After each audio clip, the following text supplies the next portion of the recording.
देखिए, नीट परीक्षा को लेकर के किस तरह से विरोध प्रदर्शन जारी है यहाँ पटना में। मैं बता दूं कि नीट परीक्षा को लेकर के जो धांधली हुई है उसको लेकर के पटना में कारगिल चौक पर ये लोग धरना प्रदर्शन और नरेंद्र मोदी के खिलाफ, साथ ही धर्मेंद्र प्रधान शिक्षा मंत्री के खिलाफ ये लोग नारेबाजी कर रहे हैं। हम जानने की कोशिश करते हैं, यहाँ कुछ छात्र हैं जिनसे कि क्या मामला है आखिर। देखिए, पिछले दिन नीट का एग्ज़ाम हुआ मई में, और जब उसका रिजल्ट हुआ 4 दिन को लोकसभा चुनाव की गिनती हो रही थी। तो 4 जून हमारे देश में एक सरकार चुनी जानी थी, मोदी जी की तीसरी कार्यकाल या 18वीं लोकसभा की हम बात करें। एनटीए ने उस दिन नीट का रिजल्ट प्रकाशित करता है और पता चलता है जो नीट पे बड़े पैमाने पे धांधली हुई। आज तक किसी को 720 नंबर में से 720 नंबर नहीं आता था। एक ही सेंटर से 6 अभ्यर्थी टॉप पर थे। अपराध ईयू ने जो क्वेश्चन की जांच किया तो उसमें पाया गया जो बड़े पैमाने पर भ्रष्टाचार हुआ। सरकार बनते ही जब धर्मेंद्र प्रधान से ये सवाल किया गया जो नीट पेपर में बड़े स्तर पे पेपर लीक हुआ, तो वो मानने के लिए तैयार नहीं हुआ। जब उसकी सबूत जगह जगह पेश की गई, उसमें संलिप्त लोगों को गिरफ्तार किया गया, तो फिर जाके कबूल किए हाँ पेपर लीक हुआ है। जब पेपर लीक हुआ नीट में, तो उसको कैंसिल क्यों नहीं किया जा रहा है? कौन लोग उसमें शामिल है? आप एडमिशन प्रक्रिया क्यों चालू किए हुए हैं? सुप्रीम कोर्ट को भी इस पे संज्ञान लेना चाहिए। लेकिन अभी आज की ही अखबार में ये आया हुआ है कि ये परीक्षा लीक, इस परीक्षा को लेकर के दोबारा परीक्षा होगा और इसे कैंसिल करवाया जाएगा। कब कैंसिल करवाएंगे? जब एडमिशन देश में सारे कॉलेज में हो जाएगा तब करवाएंगे आप। दरअसल शिक्षा माफिया, एनटीए और मोदी सरकार की मिली भगत से छात्रों से पैसा उगाही करने का ये तरीका है। इसमें जो पूंजीपति लोग हैं क्वेश्चन खरीद करके अपने बाल बच्चे को देगा, उसका बाल बच्चा जो अनपढ़ नहीं होता है वो डॉक्टर बनेगा, मेरिटधारी रोड पे रहेगा। मैं बता देता हूँ, पिछले दिन नेट का भी एग्ज़ाम हुआ है 18 तारीख को, वो भी कैंसिल हो गया।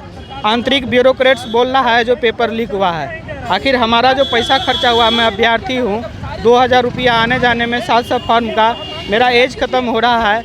हर साल पेपर लीक होगा तो आदमी कब सफल होगा? देखिए, ये एक बड़ा मामला है कि छात्र कहते हैं कि हम बहुत मेहनत से पढ़ते हैं और हमारा इतना पैसा खर्चा हुआ है, इसके लिए सरकार क्यों नहीं कदम उठा रही है?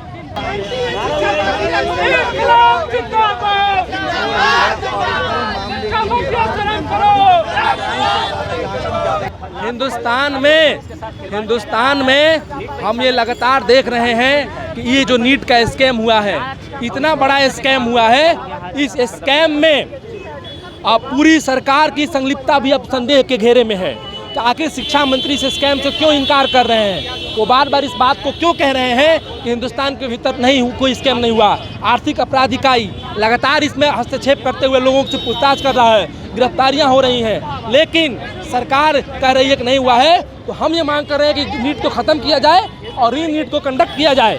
इसके अलावा एनटीए के एग्ज़ाम के हवाले से हमने नेट के एग्ज़ाम के हवाले से हमने देखा, उसको भी पेपर को रद्द करना पड़ा। तो एनटीए एक भ्रष्टाचारियों का अड्डा बन गई है। इसको ख़त्म कर देना चाहिए, इस संस्थान को ख़त्म कर देना चाहिए और देश में फ्री फेयर एग्जाम्स हो, इस बात की गारंटी सरकार को करनी पड़ेगी। शिक्षा मंत्री जवाब दे, अपनी जिम्मेदारियों से नहीं भागे। आखिर सरकार के मंत्री क्यों भाग रहे हैं? रेल पलट जा रही है, रेल मंत्री जवाबदेही नहीं ले रहे हैं। शिक्षा में चोरी हो जा रही है, शिक्षा मंत्री जवाबदेही नहीं ले रहे हैं। प्रधानमंत्री परीक्षा पे चर्चा करते हैं, लेकिन आज इस परीक्षा पे बोलने की बात आई है तो उनके मुंह में दही जम गया है, चुप्पी साधे हुए हैं। इन नालंदा में आकर घूम के विश्वविद्यालय में चले गए कि बला बला कह के चले गए, लेकिन इस पे उनको जिस पे बोलना चाहिए उस पे नहीं बोल रहे हैं। उनसे भी हमारा सवाल है। लेकिन आप क्या कहेंगे? अभी जदयू के नेता और जदयू के प्रवक्ता कह रहे हैं कि इसमें 100% संलिप्तता जो है वो आरजेडी के जो युवराज है उनका है, उनमें क्या संबंध है वो बताइए। आप सत्ता में हैं, सवाल ये नहीं है, सवाल है कि शिक्षा मंत्री भाजपा के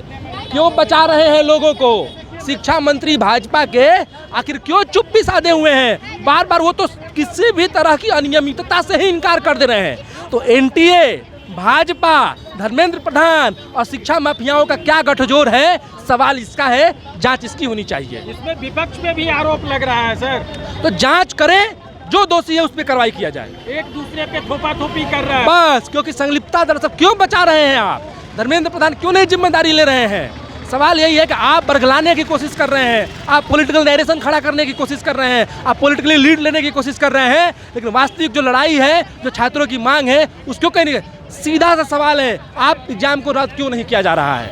रद्द कीजिए, जांच कीजिए, लेकिन आप पॉलिटिकल बयानबाजी कर रहे हैं और जो करना है वो नहीं कर रहे हैं, फिजूल काम कर रहे हैं। ये लोग हिंदुस्तान की शिक्षा को बेचने का काम कर रहे हैं, इसके खिलाफ आइसा का संघर्ष रहेगा।